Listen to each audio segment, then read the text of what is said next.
Retomando un poco la figura de Luis Coto, la obra que yo elegí es La Colegiata de Guadalupe. Recordemos que el joven Coto, dentro de su larga estancia en la academia, va a trabajar, va a especializarse en la temática de paisaje bajo la dirección de Eugenio Landesio. Y esta obra de La Colegiata de Guadalupe va a ser realizada tras sus primeros 4 años de especialización en la materia.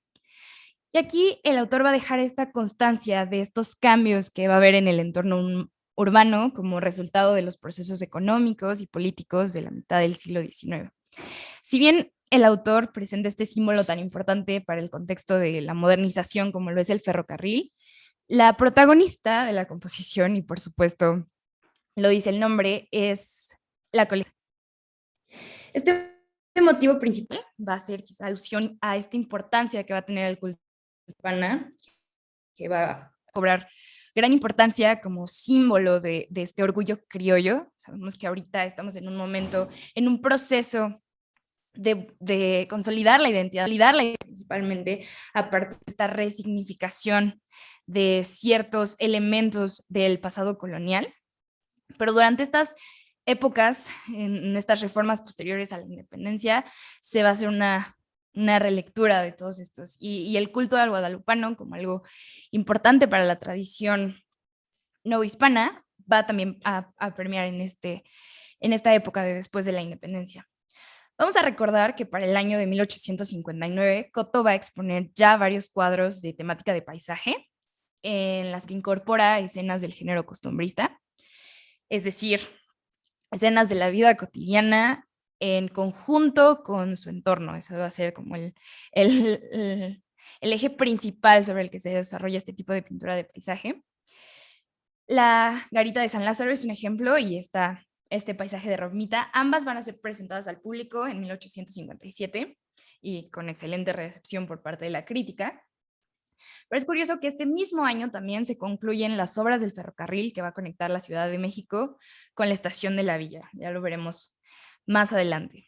Entonces, esto puede indicar que más allá de esta representación del símbolo de la modernidad, también es una documentación de esta transformación que está ocurriendo a nivel del...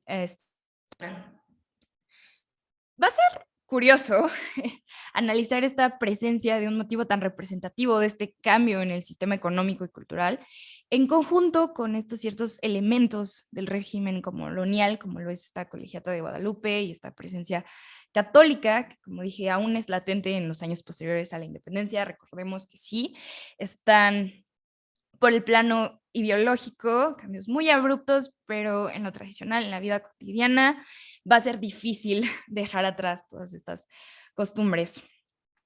Pareciera ser que aquí lo que Coto intenta hacer es una reconciliación entre estos aspectos tan diferentes dentro de este complejo panorama político que va a ser la segunda mitad del siglo XIX.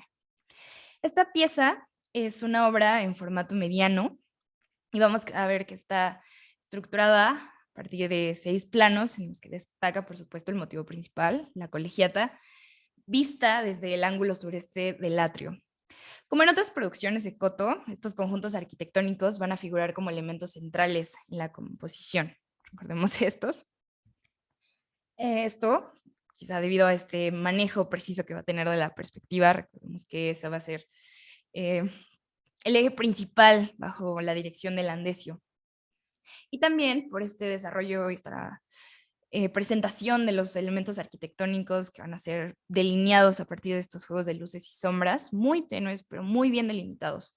Saltan a la vista, por supuesto, estas torres del edificio, es decir, estas terminaciones de las partes de mayor altura que van a ser coloreadas de ocre y un uso del color que contrasta con este conjunto de tonalidades verdosas, esta sepia y estos tonos ocres, se comparan, bueno, contrastan con esta paleta general de la obra, que es a partir de estos tonos verdosos y amarillentos y este azul del cielo.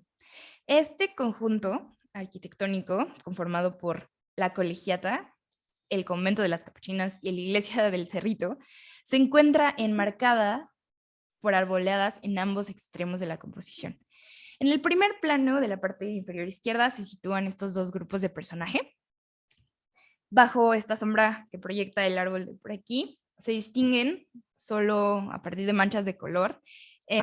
Grupo de figuras formadas por todos tipos, presentadas de manera espontánea, con un especial cuidado en representar estas figuras en actividades de manera natural. Algunas vemos que están posadas en el pasto, disfrutando, algunos están trabajando, laborando, pero en realidad se parecen un tanto, prestando una vaga atención al tren que se aproxima, lo que podría indicar que este ya sea integrado a la cotidianidad, por decirlo así. Es una escena de descanso realmente.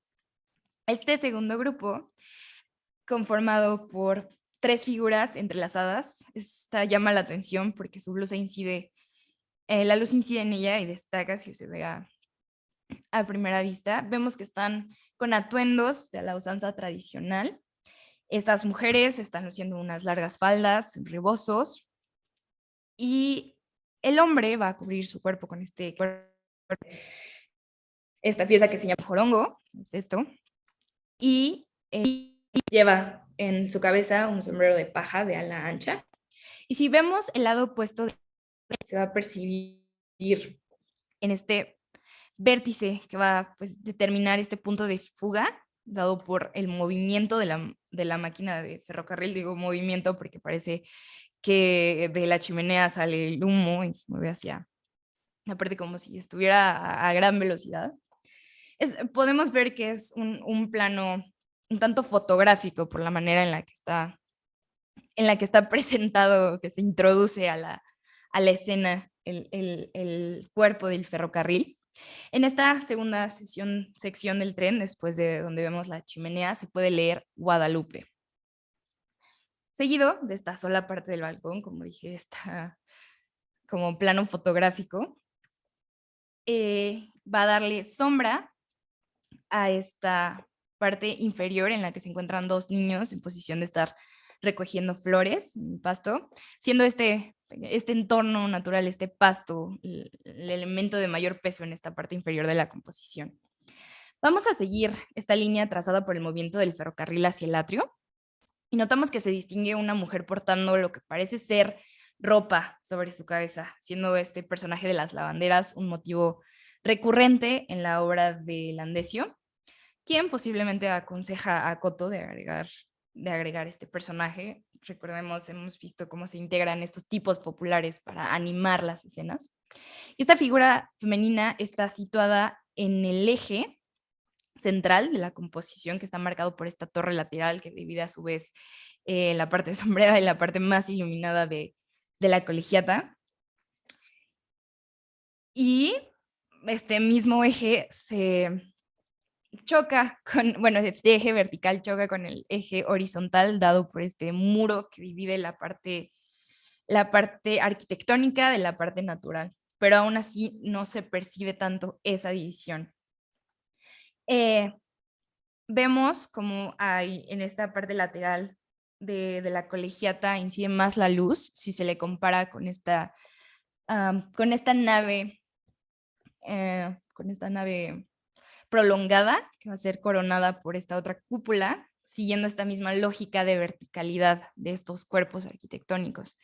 Esta en particular, este eje, va a unir la capilla del Cerro del Tepeyac, que va a estar dispuesta hasta último término. Y vemos que la composición está dividida a partir de estos 2 ejes que ya mencioné, el vertical, dado por la torre lateral, y el horizontal que divide la zona del pasto del conjunto arquitectónico. Podría decirse que hay un balance en este peso visual entre el cuadrante inferior izquierdo y el superior derecho, principalmente dado por el manejo de los elementos figurativos y arquitectónicos, pero también por este contraste lumínico y sombrado. Y sin embargo, aún así dividiéndolo, el elemento central que tiene la mayor atracción y está también enmarcado por esta línea que podría ser curva, una como curva vertical. Esta es la zona de mayor atracción visual. Vamos a entrar un poquito ya en estos elementos iconográficos que son pues, principalmente tres, va a ser la Colegiata de Guadalupe, el Ferrocarril de Guadalupe y esta escena de costumbrismo. Comenzando con la Colegiata de Guadalupe, pues no es de extrañar, por supuesto, que tenga un marcado protagonismo, pues tomando en cuenta que el título hace referencia al templo, pero esta Colegiata de Guadalupe fue edificada por el arquitecto Pedro de Arrieta en 1695. En vista de que este culto mariano comenzó a traer una gran cantidad de fieles, va a ser necesaria la ampliación de la antigua iglesia, la antigua capilla que se encontraba en el cerrito, bueno, a los pies, y va a abrirse en 1709 para recibir el título de la colegiata en 1749. El título de la colegiata quiere decir que no necesariamente es una catedral, pero sí posee su propio cabildo y su propio abad. Y bueno, a principios del siglo XIX va a sufrir daños en las paredes y en las bóvedas, por lo que va a ser necesario restaurarla, lo que va a hacer que se sustituya la decoración barroca por una de influencia neoclásica. Esta reforma comienza en 1804 y se extiende a 1836 a partir de un diseño de Agustín Paz y también participa Manuel Tolsá. Pero aquí Coto representa este santuario con esta remodelación estilo neoclásico vista desde las portadas laterales y la principal. Hasta 1904 es que la colegiata es elevada, por decirlo así, al nivel de la basílica. Hablando más de esta parte del culto a la guadalupana, este comienza a partir de una experiencia de un indígena de nombre Juan Diego, que va a vivir la aparición de la Virgen de Guadalupe en el Cerrito del Tepeyac. Según esta tradición católica, la aparición de la Virgen de María le encargó a Juan Diego una construcción de una iglesia en el sitio. Cuando relató lo vivido, no le creyeron los religiosos del lugar, por lo que a la Virgen se le va a aparecer en otra ocasión y le va a pedir a Juan Diego que recoja flores y se las muestre al obispo. Él las va a colocar en su tilma, que es un elemento de la vestimenta que llevaban los hombres de herencia prehispánica. Coloca sus flores y se presenta frente al obispo, frente al religioso, y esparce la prenda dejando caer las flores, mostrando una imagen grabada de la Virgen de Guadalupe. Entonces, a partir de ahí, la atención que va a recibir este culto mariano convertirá este Cerro del Tepeyac en un sitio pues, casi obligado en las visitas de peregrinación. Hay que tomar en cuenta también que el Cerro del Tepeyac, en su pasado prehispánico, tenía un carácter de sacralidad para los aztecas, antes de la llegada de los españoles. Recordemos que en estos procesos de conversión, en estos procesos de conquista espiritual, uno de los métodos, por decirlo así, era la utilización de estos lugares que ya estaban cargados de una sacralidad para, pues, colocar estos otros pensamientos religiosos. Es curioso porque aquí en esta zona adoraban a Tonantzin, que en náhuatl significa nuestra madre, entonces hay como una correspondencia simbólica entre estas deidades femeninas como la Coatlicue, la Cicuacoatl, Teteoinán y la Virgen María, por supuesto. Esto va a permitir que esta conversión de las culturas indígenas se va a facilitar. Aquí vemos otra vista de la Villa de Guadalupe, esta de 1885, en el que también hay la presencia del ferrocarril, pero aquí vemos, por ejemplo, es interesante verlo comparando con la visión que toma Coto de conjugar el espacio vegetal, el espacio rural, con este elemento arquitectónico. Aquí vemos que hay más edificios, más casas, pero aquí pareciera que es un espacio en el que solo conviven, voy a regresar, estos tres elementos, como si no hubiera nada más, como si fuera un paisaje bucólico que configura estos tres momentos en la historia de México, por decirlo así. Por un lado, este reconocimiento simbólico de la cultura indígena en conjunto con la religiosidad católica, y por el otro, estos cambios traídos por la modernidad. Vamos a tomar en cuenta todos estos conflictos que la guerra civil en los años de la realización de esta obra seguían latentes. Cotto va a pretender alejarse de estos choques ideológicos y en cambio partir de la integración de estos elementos en este entorno armónico del lienzo para pues, construir una imagen idealizada de esta convivencia entre el pasado y la novedad. Y bueno, siguiendo en el siguiente elemento, este ferrocarril de Guadalupe, es dentro de estos cambios traídos por la noción de desarrollo, un aspecto importante en relación con estas políticas de mejora económica, en particular, fue la construcción del ferrocarril como una herramienta para mejorar las vías de comunicación, permitir el intercambio de mercancías, el desarrollo de la producción, todo esto con fines de desarrollo económico. La construcción del primer ferrocarril en la República Mexicana se inició en Veracruz en 1842, pero por supuesto, el, el, el, el telón político de fondo seguía siendo un tanto caótico, por lo que estas reformas, estas construcciones van a ser un proceso lento, costoso. También va a haber interrupciones y daños en la construcción del ferrocarril causados por la invasión norteamericana de 1845, perdón, a 1848. Pero bueno, después de eso, la primera línea férrea se va a inaugurar el 16 de septiembre de 1850, impulsado por la locomotora La Mexicana. Va a ser 36 años después de que el gobierno federal había otorgado esta primera concesión para construir una línea ferroviaria entre la capital y Veracruz, que Sebastián Lerdo de Tejada va a inaugurar el 1 de enero de 1873, esto que va a ser el ferrocarril mexicano. Va a ser un proceso de, de difícil planeación y difícil ejecución, en tanto que las distancias entre uno y otro son bastante complejas, entonces la construcción va a ser tardada, sí, pero eventualmente se va a llevar a cabo en todo este proceso de transformación de la vía urbana.